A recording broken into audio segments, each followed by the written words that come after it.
आज की इस क्लास में मैं आप लोगों को सिखाऊंगा कि कॉन्स्टिट्यूशन ऑफ इंडिया का बेयर एक्ट कैसे पढ़ते हैं। ठीक है, कई लोग इसको बेयर बोलते हैं, कई लोग इसको बेयर एक्ट बोलते हैं। जो बोलना चाहो वो बोल लो, ठीक।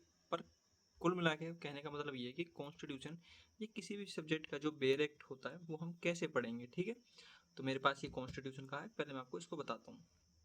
हमने ये बैग लिया और हमें खोलना है इसका इंडेक्स। ठीक है जी, ये इंडेक्स के अंदर हमारा जो सारा कंटेंट है वो इसके अंदर होता है कि कौन से चैप्टर में क्या है, कहाँ पे पेज नंबर में क्या है। हमें क्या करना है, हमें इसको एकदम से सीधा जंप नहीं कर जाना। हमें जैसे ये पार्ट 1 है, किसी भी इसका ले लो आप, ठीक है। हमें 1 से 4 में कंफर्ट है, हम 1 से 2 में कंफर्ट है, हम एक से पहले में ही कंफर्टेबल महसूस कर रहे हैं। हमें सिर्फ उतना पढ़ना है, ठीक है, क्योंकि इसकी लैंग्वेज थोड़ी टफ होती है। तो पहले आप इसको पढ़ लो इंडेक्स को बहुत अच्छे से, ठीक है। इतने अच्छे से कि आपको इतना पता हो कि जो भी बात, जैसे इसमें से हम कॉन्स्टिट्यूशन को लेके चलते हैं कि आर्टिकल 1 क्या कह रहा है, आर्टिकल 2 क्या कहना चाहता है, 2A क्या कहना चाहता है, 3 और 4। तो हम सब, मैं ऐसे आपको मान के चलता हूँ कि आप एक सिंपल बंदे हो जिसको ज़्यादा होशियार नहीं है। तो हमने पढ़ा आर्टिकल 1 क्या कहता है। 1 मतलब name and territory of the union of, ठीक है, यूनियन के बारे में बताता है हमें ये। हमने पहला बहुत अच्छे से पढ़ लिया इंडेक्स। अब हमने इसका खोला जी, पेज नंबर 11 पे है जो कि,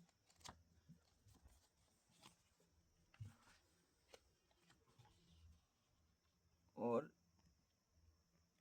ये हम आ गए पेज नंबर 11 पे। हमने इसको खोला, हमने देखा।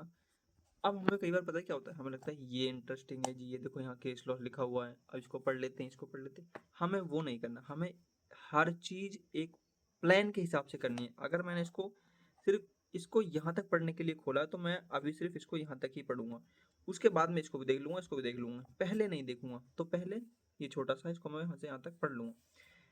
अब इसमें कुछ शब्द होंगे जो थोड़े डिफिकल्ट रहेंगे, जैसे कि मैं मान लेता हूँ यहाँ पे कॉम्प्राइज, ये वर्ड थोड़ा डिफिकल्ट है। फर्स्ट शेड्यूल मुझे नहीं पता जी क्या होता है। तो इस तरह की चीज़ें हमें क्या करना है, अभी हमें कुछ नहीं समझना, हमें सिर्फ इसको एक रीडिंग ही लेनी है। जितना ज़्यादा रीड करोगे उतना ज़्यादा बेहतरीन होगा। फिर उसके बाद हमें इसको लिख के देखना है, लिख के देखना है। फिर हमें क्या करना है, फिर हमें कुछ नहीं करना है, सिर्फ ये दो चीज़ों को हमें समझना है। और उसके बाद हमें बुक में देखना है कि क्या चीज़ें हमें समझ में आ रही हैं, क्या चीज़ें हमें समझ में नहीं आ रही। और आजकल तो आपको पता ही सब कुछ ऑनलाइन है, तो आप कोई भी यूट्यूब पर वीडियो देखो और जो इस चीज़ को समझा दे उस टॉपिक को। पर मेन जो है वो है आपका बेयर एक्ट। बेयर एक्ट को ही लेके चलना है। तो इस हिसाब से आप जब चलोगे कि आपने पढ़ा और छोटा छोटा पोर्शन लेके चलो, उसको रीड करा, उसको लिख के देखा, फिर उसको ही समझ लिया। तो ऐसे करके चलेगा सारा मामला। आप एकदम से सोचोगे कि मैं एकदम से बहुत हैवी हो जाऊँ, सब कुछ समझ लूँ, तो थोड़ा मामला गड़बड़ हो सकता है, ठीक है। तो नेक्स्ट क्लास में मेरे को बताओ आपको क्या समझना है, मैं वही समझाऊंगा आपको। इस क्लास में मैंने आपको बताया कि बेयर एक्ट कैसे पढ़ते हैं। बेयर एक्ट ऐसे पढ़ते हैं कि पहले उसका इंडेक्स पढ़ लो, फिर उसमें जो लिखा हुआ थोड़ा सा वो पढ़ लो, फिर उसको लिख के देख लो, फिर उसको समझ लो, और फिर उसको एक बार फिर रीड कर लो, ठीक है जी। तो बस यही है।